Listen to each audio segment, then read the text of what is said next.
So there was a Dr. Gil Carvalho who did a fact-checking video on me. So today we're going to do a fact-checking video on the fact checker. So we got a ton of requests from a lot of you guys to comment on this video. Okay, so the first thing he says is there's a ton of you that requested to do a video on one of my videos. What does my channel have to do with your channel? I'm just curious. Like, Gil, can you just maybe show us how many people actually requested this video? We're going to focus only on the substance. No ad hominems. I didn't Google him. I don't know anything about him. I didn't go watch a bunch of his other videos for context. Nothing. Because it doesn't matter. The only thing that matters is whether the claims match the evidence. So don't you hate that when you know that there's some bad news coming or some negative things about you coming, but they kind of prep it with, oh, we won't look at it as a character. We'll be really nice to him, as someone maybe pushes you underneath the bus. Okay, let's continue. Let's go. This was in 2018, the new guidelines by the American Heart Association, okay? This is brand new. They said total cholesterol is not significantly associated with heart disease. Okay? That's the new finding. They just found out. Looking at your total cholesterol doesn't really give you a lot of information in relationship to predicting heart disease. I don't know what he's talking about. Total cholesterol is not the best marker. It's a dirty marker, but it definitely associates with cardiovascular disease, with heart disease. I don't remember any American Heart Association guidelines saying that it just doesn't associate, period. Here's the 2018 American Heart Association guidelines. Like he said, population studies suggest optimal total cholesterol levels are about 150. Populations with cholesterol in this range manifest low rates of atherosclerotic cardiovascular disease. Nobody's saying it's the best marker, but this is the opposite of what he's saying. I've read these guidelines. There's nothing in there about total cholesterol not associating, period. Maybe he saw something else and misunderstood it. Is there anything in the description that he links as a reference? Okay, 2 links to journals. That's good. American Heart Association Journal. That's probably it. Let's click here. All right. Sweet. Wait, this is scientific advisory for dietary cholesterol. No way. No way. Don't tell me this guy's confused. Wow. Wow. Yep. Here's the passage he's referring to. Oh my God. Generally, no significant association with cardiovascular disease risk. But this document is the science advisory on dietary cholesterol. I think most people understand the difference, but just in case. All right, so that sounds a little bit staged, but nevertheless, he's absolutely correct. I did make a mistake. The American Heart Association did not say that, but they did say that the dietary cholesterol is not associated with cardiovascular risk. However, if you take a look at this paper in 2018 entitled LDL Cholesterol Does Not Cause Cardiovascular Disease, a comprehensive review of the current literature under Section 2, does high cholesterol cause atherosclerosis? And in summary, no association between total cholesterol and degree of atherosclerosis, that stuff that clogs up your arteries. So Gil's point is correct. American Heart Association did not say that, but another paper did say that. So both dietary cholesterol and blood level cholesterol is not associated with cardiovascular risk, more specifically risk for getting atherosclerosis. All right, let's move on. Particle size no longer predicts risk. It's just like the ashtray analogy. And they add 2 more lines of evidence. Okay, wait a second. Let's go back to this for a second. Saturated fats in cardiovascular health, current evidence and controversies. This is an editorial piece. It's not an actual study. It's someone talking about the data. And they add 2 more lines of evidence. Statins, which have a well-established effect of lowering risk, preferentially reduce large LDL. And number 2, patients with familial hypercholesterolemia, which is a disease where people have very high cholesterol and very high risk of heart disease, they have mainly large LDLs, and they are at high risk, indicating that large LDLs are not benign. Okay, the next point he brings up, which is rather a long explanation. I'm going to summarize it because it gets into a lot of additional things which are a bit complex. But basically, the point I was making was that you have two different size particles with LDL. You have small dense and you have large buoyant, okay? And I was making a point that the small dense were more pathological. They create more problems than the large buoyant particles. And so then he shows several references that it's not true. They're both damaging, especially if you look at the total concentration of LDLs.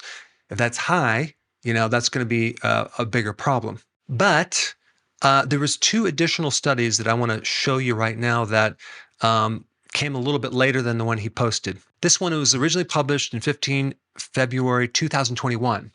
Small dense, low density lipoprotein, that would be the small dense LDL, cholesterol is the most atherogenic lipoprotein parameter in the prospective Framingham offspring study. In the conclusion, it says our data indicate that small dense LDL is the most atherogenic lipoprotein parameter. And then there's one more study I want to show you, 2017, small dense, low density lipoprotein, that's LDL, as biomarker for atherosclerotic diseases. So this is the conclusion. The results of the recent study demonstrate that LDL fractions, talking about the low dense versus the large buoyant, okay, the two different particle sizes, have different atherogenicity. That means ability to affect the arteries. With the small dense LDL being more atherogenic than the large LDL subfractions. Small dense LDL is characterized by the enhanced ability to penetrate the arterial wall that makes it a potent source of cholesterol for the development of atherosclerotic plaque. Importantly, longer circulation times of small dense LDL result in multiple atherogenic modifications of small dense LDL particles in plasma, that's your blood, further increasing its atherogenicity. Now, they just mentioned why the small dense LDL is more pathogenic, because it has the ability to penetrate the deeper walls, as well as having a longer circulation time. The longer that a small dense LDL is exposed to the arteries, okay, it's going to create more problems. And there was some additional data that there's more oxidation going on with the small dense LDL than the large buoyant. Okay, let's move to a different topic. One little thing that Dr. Gil kept bringing up was this word we. He keeps saying, well, we did this or we're doing that. My first thought was, I thought you were an independent guy who just basically is putting out the message and doing videos on various topics. It's not on his YouTube channel. I had to do a little searching, and I suspect it's a group that he's a member of. And of course, I'm just guessing, but that's the only group that I could find. So Dr. Gil is a member or council member of an organization called True Health Initiative. So let's take a look at what this organization is. Plant-based diets for reversing disease and saving the planet. Okay, so this is a plant-based organization. All right, let's go down to the bottom and take a look at the purpose of this organization and what they do. Okay, changing policy, changing minds, improving lives. We are a global coalition of world-renowned experts fighting fake facts and combating false doubts about creating a world free of preventable diseases using the time-honored evidence-based fundamentals of lifestyle as medicine. Okay, so the whole mission is to fight fake facts and combat false doubts. Okay, all right. So that must be the organization that he's talking about when we're talking about we. If we scroll down, we see No Beef Week Challenge. Okay, so this is definitely a vegan or vegetarian type group supporting the benefits of plant-based. Let's take a look at their partners, the True Health Initiative partners. Okay, we have no beef. So I can see very clearly they're against beef. Now, if you look at how many videos that I have on meat and beef, there's a lot. I actually am pro-beef, right? I tell people to consume beef. Now I see why this fact-checking video was created. Dr. Gil also did one on Dr. Berg, who also has the same philosophy because we're into a healthy version of the ketogenic diet. Okay, so now it's all making a lot more sense.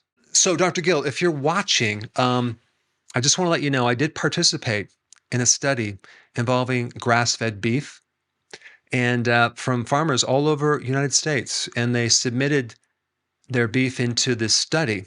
And it was a metabolomic study looking at all these metabolites and comparing grass-fed to grain-fed beef, okay? And about 6 months after the study, the researcher called me up and said, "What are you doing?" I said, "What do you mean?" He says, "Take a look at this report. Look at this first graph, total phytochemicals. Phyto stands for plants. Interesting. So you can clearly see the difference between the beef that I submitted for this research project as far as the amount of phytochemicals, plant-based chemicals in the beef. And this was compared to other farmers who had grass-fed and compared to grain-fed. So this was the total phytochemicals. Okay, if we scroll down, we'll take a look at a very specific phytochemical called hippurate, which is the major polyphenol. These typically are antioxidant, anti-inflammatory, and higher levels are associated with improved gut microbial diversity and a lowered risk for metabolic syndrome in humans. Here's another one that was significantly higher, which is an anti-inflammatory metabolite. Here's another one, antioxidant, anti-inflammatory. And take a look at the fatty acid profile. We're looking at the omega-6 to omega-3 ratios. So a lower omega-6 to 3 ratio is typically considered beneficial. Lower levels means a higher abundance of omega-3 fatty acids. Here's another interesting finding, vitamin B3, quite a bit more than the other groups. Here's one that's a bit lower than the others, advanced glycation end products, which is a major negative marker for health. Here's another one, homocysteine, much lower than the other groups, which is a beneficial thing. And the reason I wanted to mention this is because so many times people lump in processed meat with grass-fed, grass-finished beef like they're the same thing. They're not. And of course, there's not a tremendous amount of research in the area of grass-fed, grass-finished, but that's coming using what's called metabolomic testing. So you could really see what's going on with these health markers. Because there is a difference in differentiating going to McDonald's versus getting a really healthy source of beef, which is filled with phytonutrients and a lot of other great things, including a lot of great bioavailable protein. So Dr. Gil, if you're watching, just want to let you know, there's a lot of positive things in beef that personally I feel very healthy when I consume it. But I can see that I'm a target for this organization for sure. All right, let's scroll down a little bit further on the True Health Initiative. We have Beyond Meat. All right, the truth about plant-based meats. Okay, I see. So this is definitely supporting plant-based meats and alternative meats. Okay. And if we do a search on Dr. Gil's site, you have quite a few videos about imitation meats or Beyond Impossible Burger, lab-grown meat. I have no idea what your thoughts are. I didn't watch these videos, but you definitely talk about these products. Now, the president of this organization, Dr. David Katz, is definitely not a fan of keto or any other diet that restricts entire food groups, calling them unhealthy or unsustainable. He said that keto is just a false label for some kind of diet that presumably restricts added sugar and refined carbohydrates, which, frankly, any good diet does. Katz's low opinion on keto is echoed by many nutritional specialists across the country. Katz joined 24 other top names in the field to rank 35 popular weight loss programs for 2020, recently put up by the U.S. News and World Report, which is a very credible news organization. I'm being very sarcastic. Here's another article, Toasting 2017 Goodbye with the Ketogenic Kool-Aid. This is by Dr. Katz as well. He said the historical case for ketogenesis, denying the body its customary fuel source, that glucose is in short supply, and instead it metabolizes fat preferentially and generates ketone bodies as fuel, resides in starvation. Rather predictably, starvation has profound effects on all aspects of metabolism. The body effectively turns to autodigestion to sustain itself during the protracted fast. Now, first of all, I can tell that what you're talking about is starvation. It's not even fasting. Your body might create autophagy, but it's not going to go after the muscles until you're actually starving, until you burn up your fat. I mean, this is the way our bodies were designed to store fat, to live during times of famine, and we didn't have food, so we would burn fat. So there's a way to do ketosis without even doing fasting and just cutting down your carbs. He goes on to say that the one known benefit of ketogenic diets is for the short-term control of otherwise intractable seizures, mostly in certain children. So why would that be a short-term thing if it helped them? And that's the only benefit that you know? Okay. You should go to my website. I have over 7,000 success stories, which you probably won't consider valid, but there's 7,000 people that are real testimonials of going on the ketogenic diet and looking at many other benefits. Here's another quote. There are, as noted, short-term studies of ketogenic diets showing the usual metabolic benefits attached to almost any diet. So basically, you just lump everything together. All right, whatever. But this next sentence is quite entertaining. But lest you think short-term improvements in these markers a good idea makes, consider these other interventions that do the same. A bout of cholera, a crack cocaine binge, the spread of cancer through one's body, or the advance of tuberculosis. My goodness. Many life-threatening diseases evoke autodigestion and cause weight, cholesterol, glucose, insulin, and blood pressure to fall. They are all emphatically ill-advised just the same.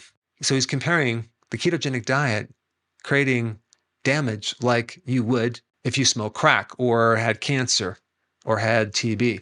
And the last thing I want to bring up, just one last quote. As I write this, the proposed guiding principles for healthy eating in Canada have just been released. They are eminently sensible, current, and evidence-based. So naturally, they are under immediate attack, as was the comparably sensible 2015 report of the Dietary Guideline Advisory Committee here in the US before its ink was dry. All right, so definitely he's talking about how, there was some attack on this Dietary Guideline Advisory Committee. Well, if you take a look at this website called the usrighttoknow.org, nearly half of the Dietary Guidelines Advisory Committee have conflicts of interest. This is why it's attacked. So I'm not sure about Dr. Gil, but I definitely know Dr. Katz doesn't like keto and probably doesn't like my 980 keto videos, which very unfortunately, well, he'll probably like this. You can't even find them anymore.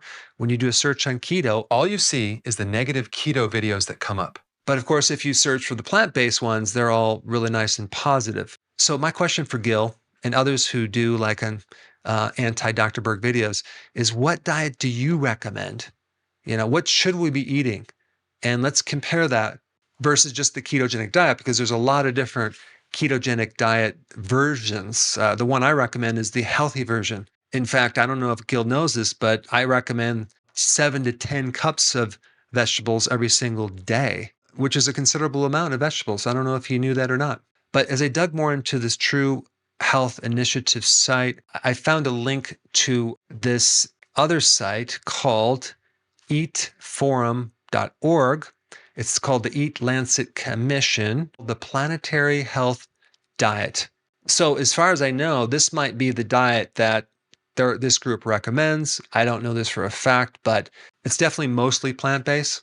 And they want to put this out to the entire planet. So this is what it looks like, okay? Here's the interesting thing about this diet. They're recommending 811 calories. Be whole grains, okay? What about gluten? What about the phytates, which block zinc? And what about the fact that very, very few people have just whole grains? They have a combination of whole grains and refined grains. I mean, just take a look at the grocery store. They do recommend potatoes and cassava, fruits, 126 calories. But this is interesting. Beef. We can have 30 calories per day. That comes out to a half of an ounce per day.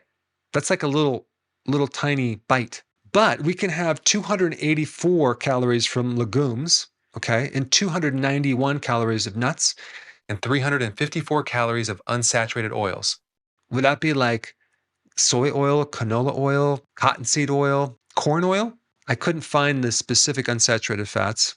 And you're allowed added sugars, 120 calories. That's 7.5 teaspoons per day. Now, why is that on the list of a planetary health diet? Why do you even have to add sugars? What is healthy about those added sugars? I would love to know. Now, another thing about this planetary health diet is the strategic partners, okay? Strategic partners. Let's take a look who that would be. Well, we have Nestle. That's interesting. Nestle produces a lot of refined foods at the grocery store, don't they? Why are they involved in this planetary health diet? That's strange. Well, I did a little deeper dive on vegannews.com, and apparently Nestle is the first major food company to get behind lab-grown meat. Incredible. Dr. Gil, if you're watching, please tell us what we should be eating. And please educate us on what is damaging about what I'm recommending, and also what is so beneficial health-wise of what you're recommending. Now, because of the censoring and the suppressing of the algorithms on YouTube, it's becoming more difficult to find my content. And there's a lot of content that I cannot put on YouTube, unfortunately. So to make sure you have full access of all my information, go to drberg.com and subscribe to my newsletter by clicking the link down below in the description. I will see you on the other side.